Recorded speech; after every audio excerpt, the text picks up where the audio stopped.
अस्सलाम वालेकुम। मैं गुलजार अहमद। आप देख रहे हैं जी हम 30 रिएक्शन यूट्यूब पे। आपका हमारे चैनल दिल की तारीफ से वेलकम। अगर आप देखना चाहते हैं इसी तरह की रिएक्शन वीडियो तो हमारे चैनल जरूर सब्सक्राइब कीजिएगा। तो चलते हैं जी आज की वीडियो की ओर। प्रशांत सर की वीडियो टाइटल बड़ा इंटरेस्टिंग है, मुझे ये पर्सनली बहुत वीडियो पसंद आई थी। देखते हैं भाई वीडियो का टाइटल है PM Modi declares 100% support to Palestine, bad news for India Israel relations. फिर देखते हैं क्या वीडियो में असल, फिर देते हैं अपना रिएक्शन। नमस्कार, नहीं वेलकम यू वर्ल्ड अफेयर्स। मैं प्रशांत धवन। नाउ एक ऐसे टाइम में जब इंडिया और इजराइल के रिलेशंस बहुत ज़्यादा न्यूज़ में हैं, स्पेशली जब इजराइल के एक डायरेक्टर ने रिसेंटली इंडिया के इंटरनेशनल फिल्म फेस्टिवल में आकर यह कह दिया कि जी कश्मीर फाइल्स इनके हिसाब से वल्गर प्रोपेगेंडा है। एक बहुत ही इंटरेस्टिंग न्यूज़ सामने ये आती है कि इंडिया ने फुल सपोर्ट एक्सटेंड किया है फिलिस्तीन के लोगों को। यहां पर आप देख पाओगे Narendra Modi ji reaffirms India's unwavering support to the Palestinian cause. और यहां पे आप देख पाओगे पीएम ऑफ इंडिया ने एक प्रॉपर मैसेज यहां पे जारी किया है। यहां पर लिखा है on the day of international solidarity with the Palestinian people. तो ये मैं यहां पर क्लियर कर दूं कि ऐसा नहीं है कि हाल ही में जो इजराइल के डायरेक्टर ने कुछ स्टेटमेंट्स दी थी उसके बाद जो इंडियन पीएम की स्टेटमेंट आई है ये लिंक्ड है। ये आप कह लीजिए एक कोइंसिडेंस है कि जैसे ही इजराइल इंडिया के बीच में वो कंट्रोवर्सी हुई उसी के बाद international day of solidarity with Palestinian people आ गया। और इस दिन इंडिया एक बहुत ही इंपॉर्टेंट मैसेज करता है रिलीज फिलिस्तीन के लोगों के लिए। और इंडिया ये डिक्लेयर करता है कि हम आपका अटूट समर्थन करेंगे। इंडिया मानता है कि फिलिस्तीन को उसका प्रॉपर लैंड मिलना चाहिए और एक प्रॉपर कंट्री बन के फिलिस्तीन उभरना चाहिए। और उसके अलावा कल को फिलिस्तीन को कुछ पैसा चाहिए, फाइनेंशियल एड चाहिए, यह भी भारत प्रोवाइड करेगा ना। पहली बात तो ना बेसिक समझ लो कि हम यहाँ पर बात किसकी कर रहे हैं। यहाँ पे आप देख पाओगे दुनिया के नक्शे में आपको मिलेंगे इजराइल और फिलिस्तीन यहाँ पर, ठीक है। और ये एक जूम्ड इन मैप है। ये आपके सामने है इजराइल और ये जो वेस्ट बैंक है और गाजा पट्टी है, इन दोनों को आप मिला दोगे तो बन जाएगा फिलिस्तीन। और ओवर द इयर्स देखिए इजराइल पे काफी बार आरोप लगे हैं इंटरनेशनली कि इजराइल ने फिलिस्तीन का बहुत सारा एरिया ऑक्यूपाई कर लिया है। और इसीलिए यूनाइटेड नेशंस ने घोषित किया था 1970s में international day of solidarity with the Palestinian people. इस दिन दुनिया भर के देश अपनी तरफ से फुल सपोर्ट दिखाते हैं फिलिस्तीन को, मैसेज रिलीज करते हैं, कहते हैं कि देखिए फिलिस्तीन के लोगों के साथ बहुत बुरा हुआ, हम इनकी हेल्प करेंगे। इंडिया फॉर एग्जांपल मैं आपको बताऊं तो पिछले कुछ सालों में ऑलरेडी एनुअल $5 मिलियन की हेल्प कर चुका है फिलिस्तीन को। 2018 से आप अगर देखो तो इंडिया $22 मिलियन से भी ऊपर दे चुका है फिलिस्तीन देश को। और याद रखिएगा सिंस फिलिस्तीन की आबादी ही 49-50 लाख के आसपास है तो ये अमाउंट मैटर करता है, ये काफी बड़ा अमाउंट है। और ना सिर्फ भारत, जर्मनी, फ्रांस, ऑस्ट्रेलिया, दुनिया भर के देश कुछ अमाउंट लगातार फिलिस्तीन को देते रहते हैं ताकि यहाँ पर हॉस्पिटल, स्कूल्स वगैरह ये सब कुछ प्रॉपरली काम करते रहे। अब यहाँ पे हो सकता है कि आप एक क्वेश्चन पूछें कि इजराइल और फिलिस्तीन के रिलेशंस बहुत खराब है। खराब क्या कह लीजिए, इजराइल लगातार फिलिस्तीन की जो जमीन है ये एब्जॉर्ब कर रहा है और अपना कंट्री फैला रहा है और इंडिया लगातार फिलिस्तीन को एड प्रोवाइड करता है। तो यहाँ पे आपको भारत की जो नीति है ये समझनी होगी। इंडिया ने हिस्टोरिकली फिलिस्तीन की हेल्प इसलिए करी है क्योंकि फिलिस्तीन एक बहुत ही इंपॉर्टेंट इशू है अरब कंट्रीज के लिए। Saudi Arabia, UAE, Iraq, Iran, Muslim countries के लिए फिलिस्तीन एक बहुत ही ज्यादा सेंटिमेंटल इशू है बिकॉज ऑफ जेरूसलम। एक बार को देखो नाइजीरिया में भी बहुत सारे मुसलमान हैं, वहां पे बोको हराम आतंकवाद कर देगा ना तो आप कह लीजिए अरब कंट्रीज में उतनी न्यूज नहीं बनती। मगर फिलिस्तीन में अगर मान लीजिए इजराइल 10 लोग भी मार दे तो एक इंटरनेशनल न्यूज बन जाती है क्योंकि यहाँ पर रिलीजन का भी एक बहुत ही बड़ा इशू है। तो इसलिए इंडिया ने हिस्टोरिकली फिलिस्तीन की काफी हेल्प करी है और कई सालों तक तो हमने इजराइल के साथ अपने रिलेशंस दबा कर रखे। आप यही समझ लीजिए कि 2017 में पीएम मोदी देश के पहले प्रधानमंत्री थे जो इजराइल में गए थे। उससे पहले भारत का कोई भी पीएम इजराइल में गया ही नहीं। और उसके बदले में हमने देखा है कि फिलिस्तीन ने भी इंडिया को रिस्पेक्ट दी है। फिलिस्तीन ने 2018 में अपना highest award for foreign leaders जो है grand collar of the state of फिलिस्तीन ये दिया था इंडिया के प्राइम मिनिस्टर को। अब यहाँ पे आप कहोगे मगर भारत की जो नीति है ये काम कैसे करती है कि इजराइल फिलिस्तीन एक दूसरे के अगेंस्ट खड़े हैं, हम फिलिस्तीन की हेल्प कर रहे हैं मगर साथ ही साथ इजराइल से वेपन परचेज करते हैं। तो देखो हमने पिछले कुछ सालों में हाइफनेट कर दिया है इजराइल और फिलिस्तीन को। ये जो पॉलिसी है ना ये यूएसए कहता है कि यूएसए ने अपनाई है इंडिया पाकिस्तान के लिए। यूएस काफी बार कह चुका है कि देखिए जो हम पाकिस्तान के साथ करते हैं ना उसको कंपेयर करके मत देखो इंडिया से। हम पाकिस्तान को ऑल टुगेदर अलग रीजन का पार्ट मानते हैं, हम इंडिया को मानते हैं इंडो पैसिफिक का पार्ट। तो यूएस कहता है कि हमने बिल्कुल डी हाइफनेट कर दिया है इंडिया और पाकिस्तान को। वैसे ही इंडिया ने भी डी हाइफनेट कर रखा है इजराइल और फिलिस्तीन को। हम लोग कहते हैं कि हम फिलिस्तीन की हेल्प करेंगे, मगर उस हेल्प का यह मतलब नहीं है कि हम इजराइल के विरोध में खड़े हो गए हैं। मगर मैं आपको बता दूं कि आने वाला समय इंडिया इजराइल रिलेशंस के लिए थोड़ा सा चैलेंजिंग रहने वाला है, और उसका एक बहुत ही बड़ा रीजन है रशिया। जी हां, पिछले कुछ महीनों में आप अगर देखो तो यूक्रेन वॉर में रशिया इजराइल के रिलेशंस बहुत ज्यादा खराब हो गए हैं। रीजन इसके 3-4 हैं। सबसे बड़ा रीजन तो यह है कि इजराइल एक बहुत ज्यादा प्रो यूएसए कंट्री है। इजराइल बिल्कुल अलाइंड है यूएसए के साथ। यूएस लिटरली इजराइल का जो बजट है ये काफी बार संभालता है। फिर सेकंड रीजन ये है कि इजराइल ने ना काफी बार दुनिया भर के देशों को सीक्रेटली सबूत दिए हैं कि कैसे ईरान वेपन सेंड कर रहा है रशिया को, और उसके अलावा इजराइल का मोसाद यूक्रेन को भी हेल्प कर रहा है रशिया के अगेंस्ट। कोई वेपन सेंड तो नहीं किया इजराइल ने,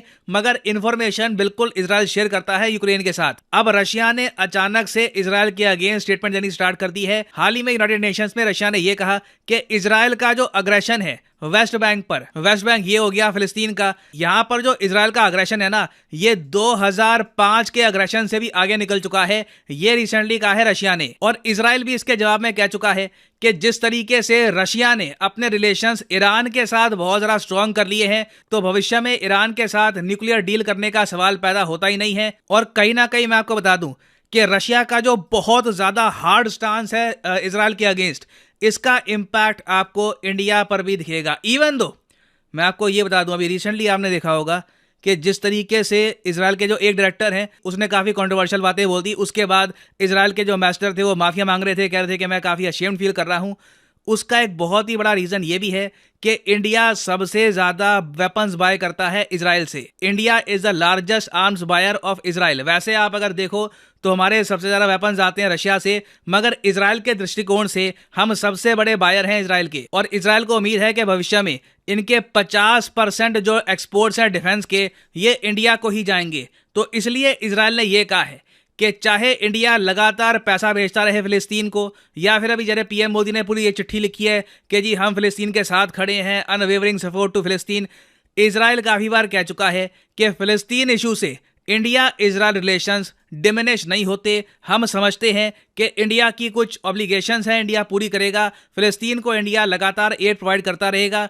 इजराइल इस चीज को दोनों कंट्रीज के बीच में आने नहीं देगा। और इसका एक बहुत ही बड़ा रीजन डिफेंस के अलावा है सॉफ्ट पावर। इजराइल आज भी बहुत सारी सॉफ्ट पावर एंजॉय करता है इंडिया में, नहीं तो दुनिया भर के और देशों में आप देख लो तो चाहे वो कंट्रीज सरकारी लेवल पर कह दे कि जी हम इजराइल के खिलाफ नहीं हैं, रिलेशंस इंप्रूव करने हैं, मगर पीपल टू पीपल रिलेशंस की अगर मैं बात करूं तो वहां पर इजराइल के लोगों को बहुत ज्यादा भेदभाव सहना पड़ता है। फॉर एग्जाम्पल आज के समय वर्ल्ड कप हो रहा है जी कतर में। अब कतर की सरकार ने कहा कि हम इजराइल के लोगों को वेलकम करते हैं, हजारों इजरायली जो टूरिस्ट हैं ये इजराइल से आएंगे यहाँ पे कतर में। मगर जैसे ये टूरिस्ट यहाँ पर आए ना, इतना ज्यादा भेदभाव हुआ है उनके साथ। कतर के आम नागरिक ने ना अपनी असली जो नफरत है इजराइल के प्रति ये दिखाई है। यहां पर आप देख पाओगे, जेरूसलम पोस्ट का आर्टिकल है, Israelis shunned at world cup, you are not welcome. और यहां पे आप देख पाओगे इस तरीके से कई लोगों ने ये साइन दिखाए हैं, don't play ball with Israel apartheid. तो देखिए इजराइल को पता है कि अगर दुनिया में एक देश है यूएसए के अलावा, उसके अलावा कुछ यूरोपियन कंट्रीज के अलावा, जहां पर इजरायलीज को जेन्युइनली रिस्पेक्ट किया जाता है, उनके खिलाफ नफरत नहीं है कोई, तो वो देश है भारत। तो जो ये स्पेशल पोजीशन एंजॉय करते हैं इंडिया में, इजराइल की सरकार, इनके लोग उसको डिफेंड करने की कोशिश करेंगे। तो चाहे पीएम मोदी ने यहाँ पर ये चिट्ठी लिख दी हो, इंडिया विश कर रहा हो इजराइल को, इंडिया विश कर रहा हो फिलिस्तीन को, इन द फ्यूचर इंडिया और जरा सपोर्ट देगा फिलिस्तीन को, उसके बाद भी आप देखोगे इजराइल इंडिया का साथ नहीं छोड़ने वाला। इसका रीजन ये नहीं है कि वो लोग हमको पसंद करते हैं, हम भाग गए हैं उनको, ऐसा कुछ नहीं है। रीजन यही है, number 1 defence exports, number 2 Israel soft power in India. Finally यहाँ पर मैं ये भी ऐड कर दूं कि आप किसी भी एग्जाम की तैयारी कर रहे हैं, चाहे SSC, UPSC, bank, any examination, comment section में जाइए, यहाँ पे आपको मिलेगी लिस्ट। वीडियो खत्म, बड़ी ही इंटरेस्टिंग वीडियो थी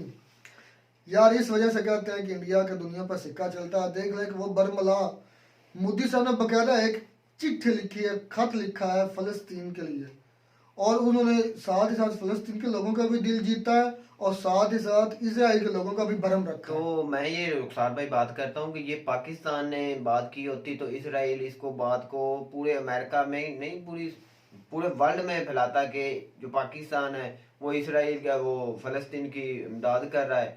तो इसराइल की हुकूमत ने इतना नहीं बोला कि हम उसको किसी को नहीं वो बोला, और वो ये relation बोला है तो कि नहीं आया हमारा इंडिया। हमारा और इंडिया का रिलेशन इस बात से नहीं खराब नहीं बिगड़ता। होगा। ये मुल्क की पावर है। ये बात जब मोदी साहब एक बात करते हैं उसका असर भी नजर आता है। इसराइल चुप करके वो कहता है कि हम इंडिया और पाक जो इसराइल के ताल्लुकात इस फंड देता है फलस्तीन को, तो हमारे रिलेशन खराब नहीं होते। तो यही पावर होती है ना लीडर की, यही मुल्क की ताकत होती है कि एक आप उसको इमदाद भी कर रहे हैं फलस्तीन को, फिर भी वो इसराइल आपको कहता है कि अच्छा, हम आपके प्रशांत साहब ताल्लुकात ने नहीं खराब करना चाहते। प्रशांत साहब ने बात की थी कि क्योंकि हम इसलिए इनको सपोर्ट कर रहे हैं फलस्तीन को, क्योंकि हमारे रिलेशन बाकी मुस्लिम कंट्रीज के साथ भी हैं। हम उनको भी ये बावर करना चाहते हैं कि हम वही काम करेंगे जो तमाम ममालिक कंट्रीज के हक में बेहतर होगा। अब मुसलमानों का जो मजहबी अकीदा उनके साथ जुड़ा हुआ है उधर फलस्तीन में, वो वजह है बैतुल मुकद्दस, मैं जो ये हमारा बात किबला मेरी अव्वल तो है। बात सुने, जो प्रशांत सर ने नक्शा बताया है ना, ये जो गजा पट्टी है बिल्कुल बड़ी समंदर के किनारे पर है, और जो फलस्तीन है वो बीच में है। वो उसका मुझे समझ यार नहीं है असल में कि ये वो सारा क्या एरिया बैतुल फलस्तीन मक़दस का है। था। ये तो सारा ही था ना, मस्जिद अक्सा जो जो है गजा ना। पट्टी है वो बरीक सी समंदर के किनारे, वो क्या चीज, वो मुझे समझ नहीं आई। यार ये सारा फलस्तीन का एरिया था जो इजराइल में बारह वीडियोस में कह चुका हूँ। इजराइल एज उधर आए थे मेहमान, और जब हिटलर ने ये काम किया था वर्ल्ड वार 2 में, तो उस वक्त उन्होंने अपने शिप्स पर मतलब लहरा कर आए थे, बैनर लगा कर आए थे कि आप हमें इधर ये रहने कौन दें। से मुल्क से आए थे? ये इजराइल मुस्लिम कंट्रीज के थे मेरे ख्याल में। यहूदी थे क्या?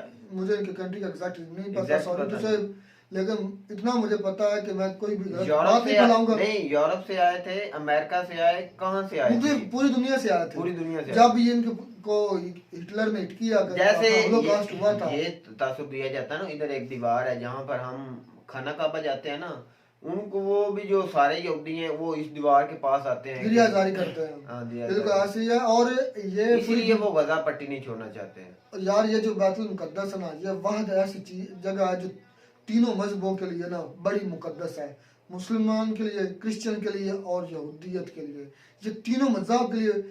इसमें क्योंकि ये पिवट पॉइंट है। ये पहला था मुसलमानों का वो जो पहला किबला अव्वल था ना, खाना का बाद में मतलब चेंज हुआ था। तो पहले जब पहला किबला अव्वल था, पहले जिस तरफ हम हमारे नबी पाक सल्लल्लाहु अलैहि वसल्लम ने नमाज किस रुख खड़े होकर नमाज पढ़ी थी ना, वो यही बैतुल मुकद्दस था, ये मस्जिद अक्सा थी, इधर ही मुंह करके नमाज पढ़ी अदाई की गई थी। बाद में चेंज हुआ, ये हमारा किबला खाना का बाद में बना। इसलिए हमारे लिए भी ये ज़्यादा इतना रिलीजियस है, हमारे रिलेशंस है, इमोशनल रिलेशंस है, रिलीजियस रिलेशंस है इनके साथ, बैतुल मुकद्दस के साथ, फलस्तीन के साथ। तो मैं ये बात करना चाहता हूँ, जो मोदी साहब ने ये इमदाद करते हैं कि आपने वो मुसलमानों को दिखाने के लिए करते हैं कि वैसे यार मैं इंसानियत की खातिर फलस्तीन की इमदाद करते हैं। मैं ये बात करना चाहूंगा कि आप तो एक इसराइल से आप लेते हैं, हथियार भी लेते हैं, और आप यार आप समझ ये रहे हैं। पॉलिसी होगी आप समझ, दुनिया में एक ही कंट्री है, वाहद कंट्री है इंडिया, जो दो ऐसी ताकतों जिनके बिल्कुल दो एक दूसरे के एंटी हैं, लेकिन उन दोनों के दरमियान वो रिलेशन रख सकता है। दोनों मुल्क जिसमें सबसे बड़ी मिसाल रशिया और यूएस है। अब दोनों कंट्रीज यार उनकी जो फॉरेन पॉलिसी है ना और उनकी डिप्लोमेसी बहुत हैवी है। हम तो उनके यकीन करें कि हकीकत तो माने भाई गुजार, हमारे सियासतदान तो सियासत में चवल तरीन लोग हैं, पता नहीं क्यों कहाँ से पढ़े लिखे, कहाँ के पढ़े हैं। अब देखें यूएस और रशिया एक दूसरे के बिल्कुल एंटी पैरेलल है, एक दूसरे के बिल्कुल 180 डिग्री पर है। उसके बावजूद भी रशिया भी उनका दोस्त है, यूएसए भी उनका दोस्त है। मैं एक बात यूएसए से भी वो फायदा उठा रहे हैं, रशिया से भी फायदा उठा रहे हैं। जब से मोदी साहब आए हैं उस वक्त से जो इंडिया की पावर है ना वो पूरे वर्ल्ड में शो हुई है, और पावर मुझे नजर आती है। पहले भी इंडिया का कोई नामो निशान नहीं था, 90s के दौर से पहले इतना इंडिया को नहीं इज्जत मिली। यार जो ना जब से मोदी साहब आए हैं और इंडिया की मैं कहता हूँ पावर बनी है, और उसकी पॉलिसी जो है वो फॉरेन पॉलिसी अच्छी है। मैं ये बात यार ये जो इंडियन पॉलिटिशियंस हैं, ये सारा उनको जाता है खराज तहसीन, और उन बड़े मंजे हुए, बड़े समझदार, सुलझे, पढ़े लिखे सियासतदान हैं। हमारे तो डफर जो पता नहीं, इनको समझ नहीं आती।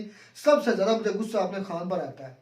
इतना बड़ा लीडर है पाकिस्तान, इतना बड़ा मकबूल तरीन लीडर होकर उसको पता नहीं किस मौके पर कौन सी बात करनी है।